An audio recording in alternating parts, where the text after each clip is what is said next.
Okay so guys welcome again in another new video. क्या आप सभी को पता है फ्री फायर में आखिर इतने सारे सर्वर क्यों हैं? क्या होता अगर फ्री फायर के एक ही सर्वर होते पूरे वर्ल्ड में, मतलब हर कंट्री का सर्वर एक ही होता और हर कंट्री एक ही सर्वर में होता। बांग्लादेश सर्वर को अलग होने के बाद क्या एंजेलिक बैंड इंडियन सर्वर में रिटर्न आ सकता है? क्योंकि आप लोगों ने यहाँ पे सुना होगा, आप लोग को पता होगा कि बांग्लादेश सर्वर को यहाँ पे एंजेलिक बैंड मिला था। ये उस समय की बात है जब बांग्लादेश सर्वर और इंडियन सर्वर एक साथ नहीं था। उसके बाद यहाँ पे बांग्लादेश सर्वर इंडियन सर्वर के साथ हो गया। उसके बाद एक बार भी एंजेलिक बैंड नहीं आया, यानी कुल मिलाकर अगर मैं आप सभी को कहूँ तो एक वन टाइम भी एंजेलिक बैंड नहीं आए हैं। लेकिन अगर बांग्लादेश यहाँ पे अभी जा चुका है, मतलब बांग्लादेश का खुद का सर्वर हो चुका है, तो क्या इसके बाद एंजेलिक बैंड आ सकता है या फिर नहीं? आज के इस वीडियो में आप जानने वाले अमेजिंग फैक्ट, तो वीडियो को कर देना लाइक एंड चैनल को सब्सक्राइब करने के बाद बेल आइकन पे क्लिक करने के बाद आपको ऑल पे सेट कर देना है।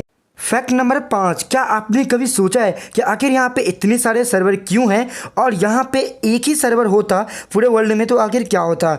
फ्री फायर में अलग अलग सर्वर होने के कई सारे रीजन हैं। रीजन नंबर 1, क्योंकि अगर यहाँ पे सारे कंट्री, मतलब जितनी भी कंट्री अभी यहाँ पे जिस कंट्री में फ्री फायर खेला जाता है, सब भी अगर एक ही सर्वर में होता तो फ्री फायर को एक बहुत बड़ा सर्वर बनाना होता। और फ्री फायर में बहुत सारे ऐसे चीज़ होते रहते हैं, जैसे आप इवेंट कह सकते हो या और भी कुछ न्यू रिवॉर्ड, जिसके कारण यहाँ पे बहुत चांसेस रहता कि फ्री फायर का सर्वर क्रेश होने का। मतलब अगर फ्री फायर एक अपडेट लाता और अपडेट के साथ साथ काफ़ी सारे बंदे एक टाइम में एंट्री करते हैं, तो सोचो फ्री फायर के सर्वर में, मतलब समझ रहे हो, पूरी वर्ल्ड में अगर एक सर्वर होता, भले ही यहाँ पे सर्वर बहुत बड़ा होता लेकिन बहुत ज़्यादा इफेक्ट पड़ता। अगर एक टाइम में क्रेश होता तो फ्री फायर को बहुत सारे प्रॉब्लम हो सकते थे। उसी के साथ साथ रीजन नंबर 2 ना होने का सर्वर रीजन है यहाँ पे कंट्री डाटा, जो कि यहाँ पे किसी भी कंट्री के लिए बहुत ज़्यादा इंपॉर्टेंट है। हर कंट्री के लिए उसकी डाटा बहुत ज़्यादा इंपॉर्टेंट होता है। एग्जांपल के लिए ले सकते हो आप पबजी को। पबजी जो बैन हुआ था उसमें एक कॉमन रीजन ये था कि यहाँ पे डाटा इन्फॉर्मेशन, तो यहाँ पे इसीलिए पबजी को बैन किया गया था।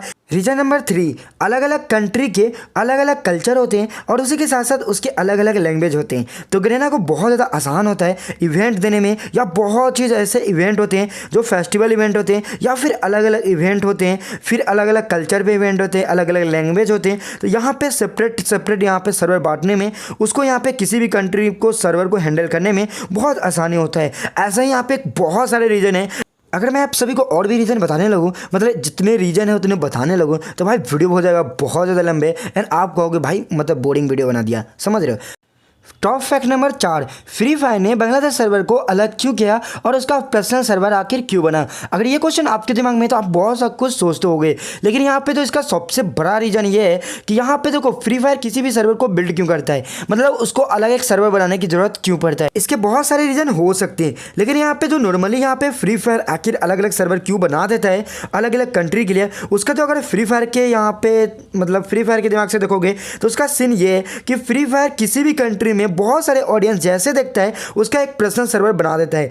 अब फ्री फायर को लगा होगा कि बांग्लादेश में बहुत ऐसे बंदे हो चुके हैं जो फ्री फायर प्ले करते हैं, और यहाँ पे बांग्लादेश के बहुत सारे बंदे डिमांड भी कर रहे थे कि हमें यहाँ पे खुद का सर्वर चाहिए। जब फ्री फायर किसी कंट्री में लॉन्च होता है तो उसका खुद का पर्सनल सर्वर बनाकर नहीं देता है, किसी न किसी सर्वर के साथ वो कंबाइन कर देता है, और उसके बाद उस कंट्री में, जिस कंट्री में फ्री फायर ने सर्वर लॉन्च किया है, उस कंट्री में फ्री फायर ऐसे बहुत सारे तरीके अपनाता है जैसे कि उस कंट्री में बहुत सारे ऑडियंस फ्री फायर के बिल्ड हो। अब देखो यहाँ पे कुछ टाइम बाद फ्री फायर में, अगर फ्री फायर को लगता है कि उस कंट्री में बहुत सारे ऑडियंस हो चुके हैं और वो एक डिजर्व करता है एक सर्वर के लिए, तो वो फाइनली यहाँ पे डिमांड पे भी कह सकते हो, या फिर फ्री फायर को खुद लगता है कि यहाँ पे एक अच्छा खासा ऑडियंस बन चुका है और उसके लिए पर्सनल सर्वर होना चाहिए, तो वो एक सर्वर क्रिएट कर देता है। यही वजह था कि बांग्लादेश में बहुत सारे ऑडियंस होने की वजह से बांग्लादेश को पर्सनल सर्वर दे दिया गया है। और उसी के साथ साथ मैं आपको बता दूं, बांग्लादेश वालों ने डिमांड भी किया था, मतलब बांग्लादेश के बहुत सारे भाई लोग ने हमेशा से डिमांड किया था कि भाई उनका यहाँ पे सर्वर होना चाहिए, और फाइनली उनको सर्वर मिल चुका है। टॉप फैक्ट नंबर 3, क्या यहाँ पे एंजेलिक बैंड इंडियन सर्वर पे आ सकता है? क्योंकि यहाँ पे बांग्लादेश को सर्वर अलग होने के बाद क्या यहाँ पे चांसेस है? तो मैं आप सभी को आंसर में बताता हूँ, हाँ यहाँ पे 50% चांसेस हो चुका है कि आपको इंडियन सर्वर पे एंजेलिक बैंड देखने को मिल जाए, बट 50% अभी भी है। अभी तक आपने सुना होगा कि एंजेलिक बैंड यहाँ पे बांग्लादेश में आ चुका था और बांग्लादेश सर्वर जैसे इंडियन सर्वर से कंबाइन हुआ, उसके बाद इंडियन सर्वर पे कभी भी यहाँ पे एंजेलिक बैंड नहीं आया। यहाँ पे ये आपने रीजन सुना होगा, तो एग्जैक्ट अगर ये रीजन होगा देन आपको 50% चांसेस है कि बेबी मिल जाए। और इसके कुछ और चांसेस मुझे लगते हैं, उसका मैं आप सभी को आने वाले दिनों में एक फैक्ट बताऊँगा। आपको यहाँ पे सुनकर बहुत ज़्यादा हैरानी होगी कि इंडियन सर्वर पे बहुत ऐसे बंदे हैं। अब देखो वो बंदे हैं या फिर क्या है वो मैं आपको इन फ्यूचर बताऊंगा। वो एंजेलिक पेंट लेकर प्ले करते हैं, ठीक है। तो ऐसा फैक्ट आपको बहुत जल्द देखने को मिलेगा कि आखिर इसके मतलब रीजन क्या है एंड कौन ऐसे बंदे हैं, या फिर इंडियन सर्वर पे कैसे कोई एंजेलिक पेंट लेकर कैसे यहाँ पे प्ले कर रहा है। फैक्ट नंबर 2, गरीना आखिर जब भी टूर्नामेंट का फाइनल होता है तब वहाँ पे वो मतलब रिवॉर्ड क्यों रखता है। अब देखो यहाँ पे आप जानकर हैरान हो जाओगे कि आखिर इसकी मतलब कितने सारे वजह है। आप यहाँ पे सोचते हो कि गरीना यहाँ पे हमें रिवॉर्ड देता है और इसमें सिर्फ हमारा फ़ायदा है, लेकिन क्या आप सभी को पता है इसमें गरीना का भी बहुत ज़्यादा फ़ायदा है। अब देखो यहाँ पे जब भी फ्री फायर मतलब लाइव स्ट्रीम पे टारगेट रखता है, यहाँ पे फ्री फायर का जो ऑफिशियल यूट्यूब चैनल है उस पर एक अच्छे खासे सब्सक्राइबर बिल्ड होते हैं। अब देखो सब्सक्राइबर को आप साइड में भी रख सकते हो, बिकॉज यहाँ पे जो और भी मैं आपको प्रॉफिट दिखाऊंगा ना उसको सुनने के बाद आपको कि भाई साहब ये मतलब ये क्या चीज़ है।